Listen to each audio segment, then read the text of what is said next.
In today's video, I'm going to share with you an incredibly simple yet useful DIY trick, especially for those of you who frequently work with metal, wood, or repair things around the house. This trick shows you how to sharpen a dull drill bit and make it sharp again, almost like new, without needing expensive professional sharpening tools. The best part is that the materials we need are extremely simple and easy to find. In fact, you may already have everything you need at home. First, I prepare a handheld cutting machine and a new piece of sandpaper. Sounds simple, right? But let's go through each step together, because with just a little care and patience, you can create a very practical sharpening tool. First, the most important thing is to secure the cutting machine firmly in place. I position the machine properly and then use a clamp to hold it securely, preventing it from vibrating or shifting while I work. Once everything is firmly fixed, I take a new piece of sandpaper and place it over the area where it will be attached. Using a pen, I mark a circle of the appropriate size so that, once cut, the sandpaper will fit perfectly onto the contact surface of the machine. Next, I carefully cut along the marked line. At this stage, take your time and work carefully to make sure the circle is even and clean without tearing the sandpaper.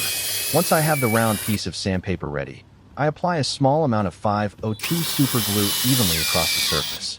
Then, I quickly attach the sandpaper to the desired position and hold it firmly for a few seconds to allow the glue to bond securely.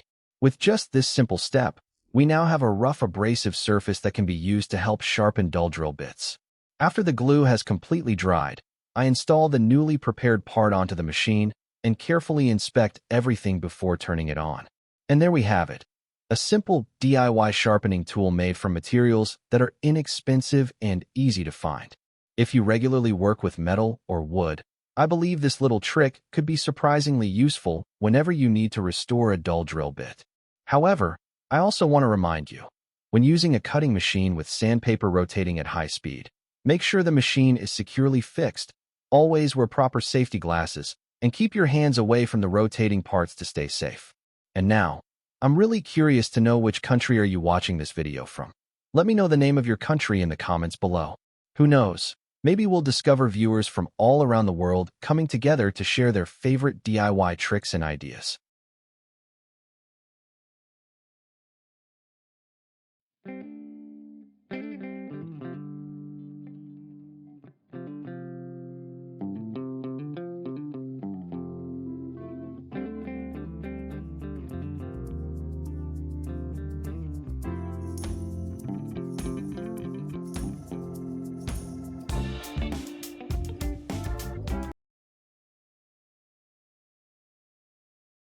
Next, to complete the machine support and create a guide that allows the drill bit to make stable contact with the sandpaper, I prepare a rectangular piece of wood.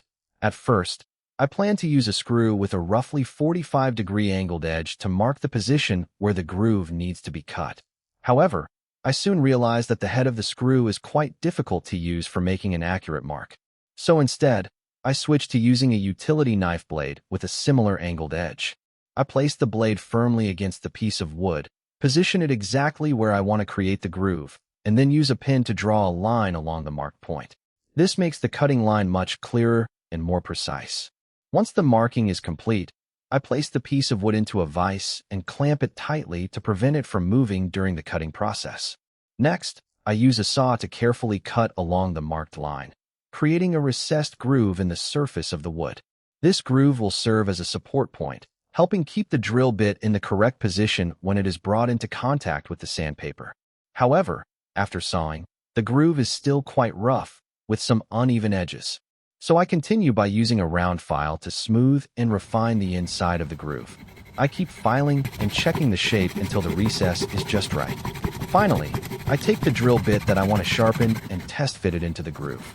As long as the drill bit sits securely without being too loose or getting stuck, the guide is complete.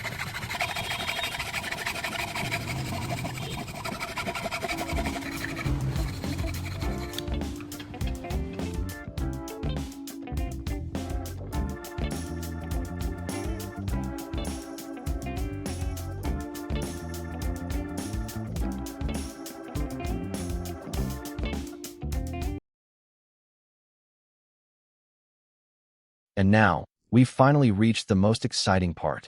After finishing the guide, I securely fix the wooden piece in the correct position for sharpening and carefully check everything one more time to make sure nothing will move during the process.